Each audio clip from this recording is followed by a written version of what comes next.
Welcome back to my channel, guys. Today's topic is British expansion in India. Starting with the first question. The Battle of Plassey was fought between the British and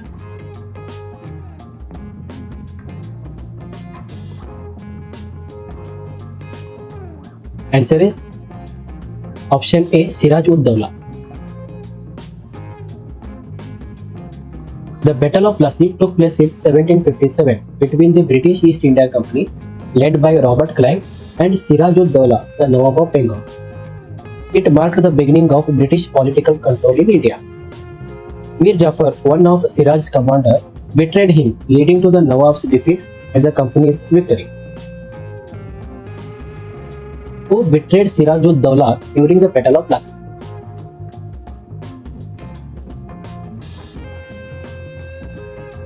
Answer is option B, Mir Jafar. Mir Jafar, the commander of Siraj-ud-Dawla army, betrayed him by not engaging his troops during the Battle of Plassey. He had secretly promised support to the British in exchange for being made the Nawab of Bengal. His betrayal was a key reason for the British victory, which marked the start of British dominance in India. The real control of Bengal passed to the British after which battle?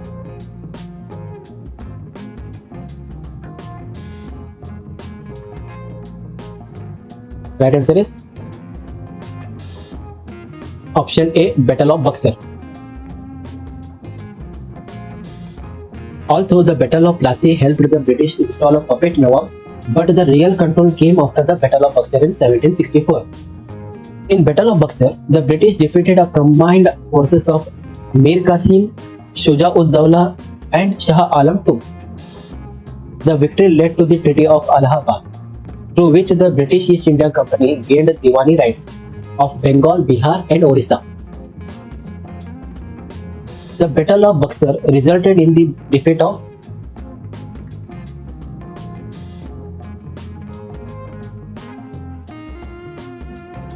answer is Mughal Emperor Shah Alam II. The Battle of Buxar was fought between British East India Company led by Hector Munro and the combined armies of Mir Qasim, Shuja-ud-Dawla and Shah Alam II. After the defeat, Shah Alam II was forced to grant the Diwani rights of Bengal, Bihar and Orissa to the British in the Treaty of Allahabad, effectively handling over the revenue control. Who signed the Treaty of Allahabad with the British?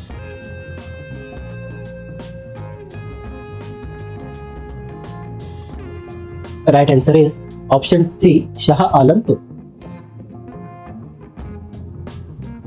The Treaty of Allahabad was signed between Shah Alam II, the Mughal Emperor, and Robert Clive, the British East India Company's governor. As per this treaty, Shah Alam II granted the Diwani rights of Bengal, Bihar and Orissa to the company. The dual government system in Bengal was introduced by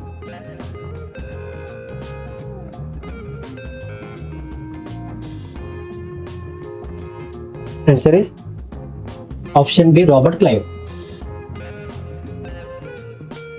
The dual government system in Bengal was introduced by Robert Clive in 1765 after the Treaty of Allahabad. Under this system, the East India Company had the real control, that is power of Diwani, to collect revenue, while the Nawab had nominal authority called as Nizamat, which controls administration and justice system. The Carnatic Wars were fought primarily between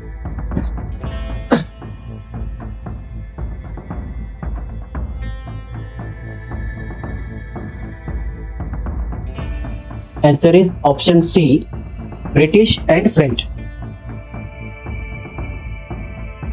The Carnatic Wars were a series of military conflicts in South India, fought mainly between the British East India Company and the French East India Company. These wars were the part of global struggle between Britain and France. Who led the British forces in Battle of Plassey?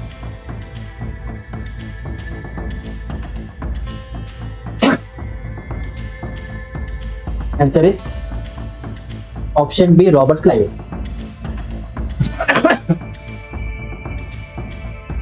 Robert Clive led the British East India Company forces during the Battle of Plassey in 1757.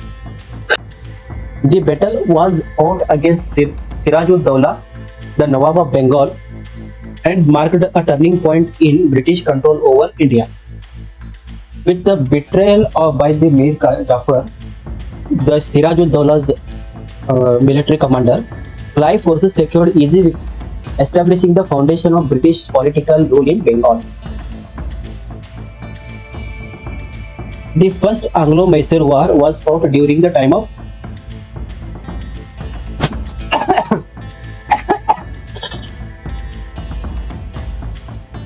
right answer is option A, Hyder Ali.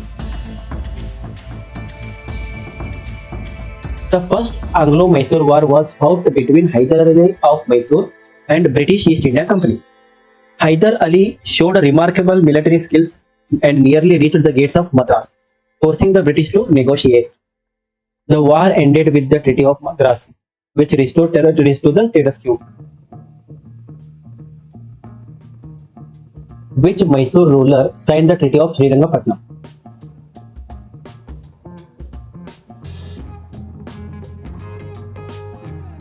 Right answer is option B, Tipu Sultan. The Treaty of Srirangapatnam was signed by Tipu Sultan after his defeat in the Third Anglo-Mysore War. The treaty was signed between Tipu Sultan and Lord Cornwallis of the British East India Company. The subsidiary alliance system was introduced by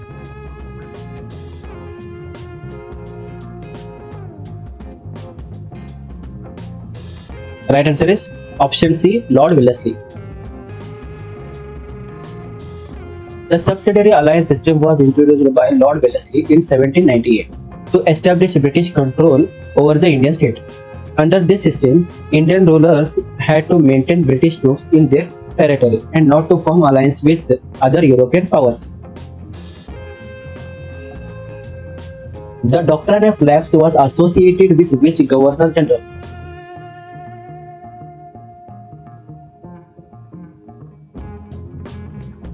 Right answer is option B, Lord Dalhousie. The doctrine of lapse was introduced by Lord Dalhousie during the tenure as a Governor General of India. It stated that if a ruler of a princely state died without a natural male heir, the state would be annexed by the British. States like Satara, Jhansi and Nagpur were annexed under this policy, causing widespread resentment among the Indian rulers. Which state was first annexed under the doctrine of lapse? Answer is option A, Satara. Satara was the first state to be annexed by the British under the doctrine of lapse in 1848. This ruler of Satara died without a natural male heir and his adopted son was not recognized by British. This annexation set a precedent for future applications of doctrine of lapse in Jhansi, Nagpur and other states.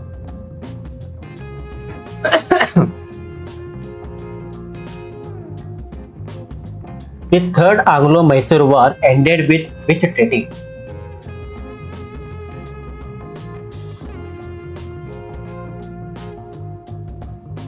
Answer is option 3, Srirangapatna. The Third Anglo-Mysore War ended with the Treaty of Srirangapatnam. It was signed between Tipu Sultan and Lord Cornwallis of the British East India Company. Tipu Sultan had to cede half of his territory, pay a huge amount of war indemnity, and sent his two sons as a hostage to the British East India Company as a part of the treaty.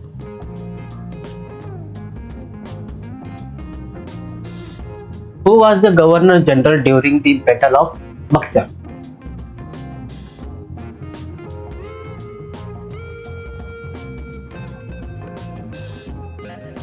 Right answer is option C, Vinci Tart.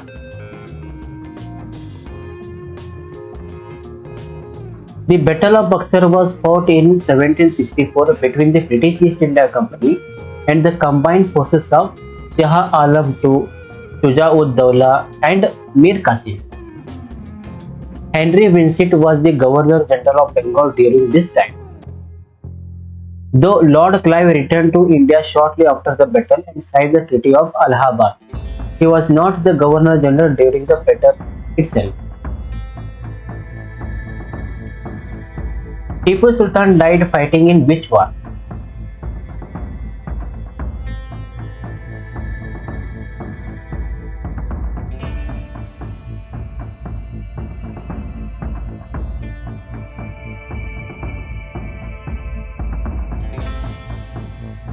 Answer is option D, Fourth Anglo-Mysore War. Tipu Sultan died in 1799 during the Fourth Anglo-Mysore War at the siege of Srirangapatnam while defending his capital against British forces led by General Harris and Major General Beard. His death marked the end of strong resistance against the British expansion in southern India.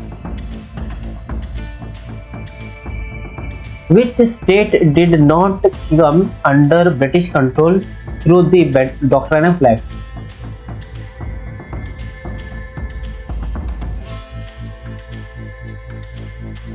Answer is option B, Awadh.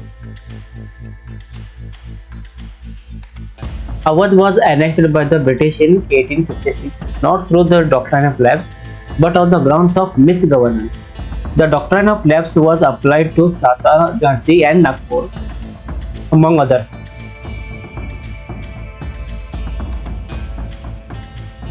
Who defeated Tipu Sultan in the Fourth Anglo-Mysore War?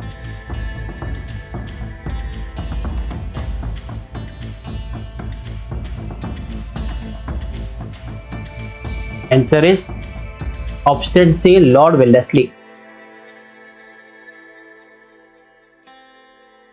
The Fourth Anglo-Mysore War took place in 1799 between Tipu Sultan and British East India Company. Lord Wellesley, the Governor General of India, led the British campaign against Tipu Sultan. The war ended with the British attack Srirangapatnam, where Tipu Sultan was killed in the battle, marked the end of Mysore independence. Which treaty ended the First Anglo-Maratha War?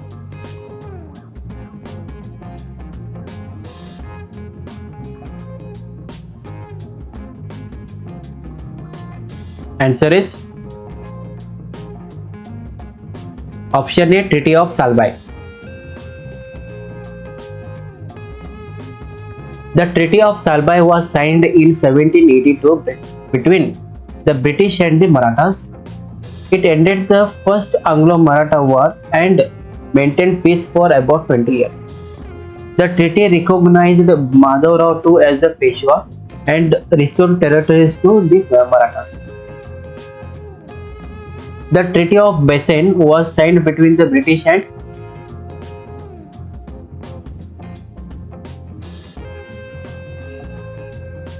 right answer is option C, Bajirao II. The Treaty of Bassein was signed in 1802 between Bajirao II and the British East India Company. It placed the Peshwa under British protection and led to the loss of Maratha independence. The treaty triggered the Second Anglo-Maratha War as other Maratha leaders opposed the British interference in the Maratha administration. Thank you so much, guys.